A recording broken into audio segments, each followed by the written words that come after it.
আসসালামু আলাইকুম এক্সপার্টের পক্ষ থেকে সবাইকে স্বাগতম।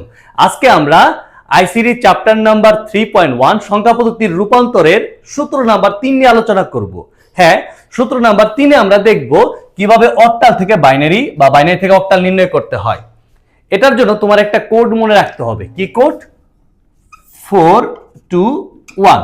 আবার বলতেছি 421 এই কোডটা মনে রাখতে হবে। একটা উদাহরণ দিচ্ছি, দেখো। ধরো এখানে 75.25 এটা কিসে আছে? অক্টাল আছে। এখন এটাকে যদি তোমার বাইনারিতে নির্ণয় করতে বলে তাহলে দেখো, তাহলে এখানে 8 আর 2 থাকে, তাহলে তুমি এরকম করে এরো চিহ্ন দিবা। এখন এখানে 7 লেখো। 7 হইতে গেলে তোমার কোন কোন সংখ্যা লাগে বলো তো? 4 2 1, কারণ 4 আর 2 যোগ করলে কত হয়? 6, 6 আর 1 যোগ করলে কত হয়? 7। যে যে সংখ্যাগুলো যোগ করলে 7 হয় সেই সেই সংখ্যাগুলোর নিচে আমরা কি করব? 1 দিব, মানে 1 দিব। 1 1 1, তাহলে এখানে কি হবে? 1 1 1। আবার 5 এর মান যদি বের করি, 5 এখানে দিলাম। 5 হইতে গেলে কোনটা কোনটা লাগে বলো তো? 4 লাগে আর 1 লাগে, তাহলে 4 এর নিচে 1 দিব, আর কি করব? 1 এর নিচে 1 দিব।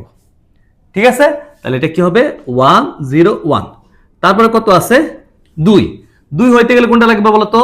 2 হইতে গেলে শুধু এই 2 লাগবে, তাহলে 2 এর নিচে 1 দিব, যেগুলো লাগবে না তার নিচে কি করব? 0 দিব, তাহলে 0 1 0। ঠিক একই রকম 5 এর মান যদি আমরা বের করি আগের মতোই, তাহলে 1 0 1, তাহলে 1 0 1। তুমি ইচ্ছা করলে এইখানে অ্যান্সার বসাই দিতে পারো, এইভাবে অ্যান্সার বসাই দিতে পারো, না হলে আরেকটা করো করতে পারো, এবার বসাই দিলেই হবে আর কি। ঠিক আছে, এখন আমরা দেখব কিভাবে বাইনারি থাকলে অক্টালে বের করতে হয়। তাহলে এটা মুছে দিচ্ছি। এটার জন্য এই কোডটা লাগবে, 421 এই কোডটা লাগবে। মনে রাখো, অক্টাল থেকে বাইনারি বের করতে গেলে 3 বিট হয়। বিট মানে কি? বাইনারি শূন্য একটা বলে কি এক একটা বিট।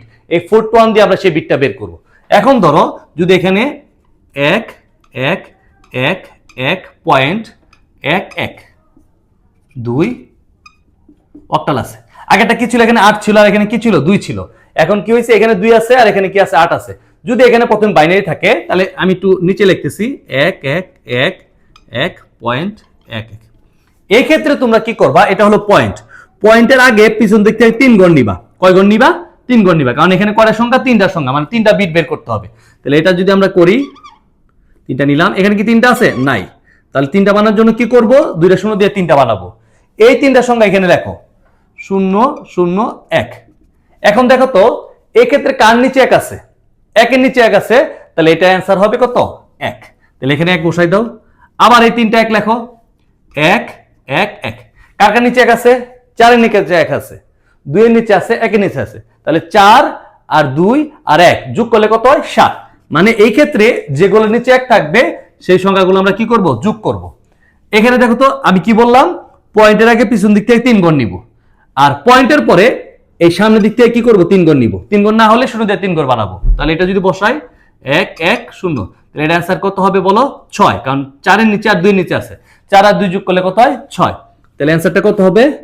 16.6 অক্টাল। দেখো কত সহজে বের করে গেল। যদি তুমি চাও আইসিটিতে ভালো রেজাল্ট করতে, তাহলে আমার ক্লাসগুলো ফলো করো। আর এই ভিডিওগুলো সিকোয়েন্স অনুযায়ী পেতে হলে আমাদের ইউটিউব চ্যানেলের সাথে যুক্ত থাকো, আর বেশি বেশি করে আমার এই ভিডিওটা শেয়ার করো, যাতে অন্যরা এই ভিডিও পেয়ে উপকৃত হতে পারে।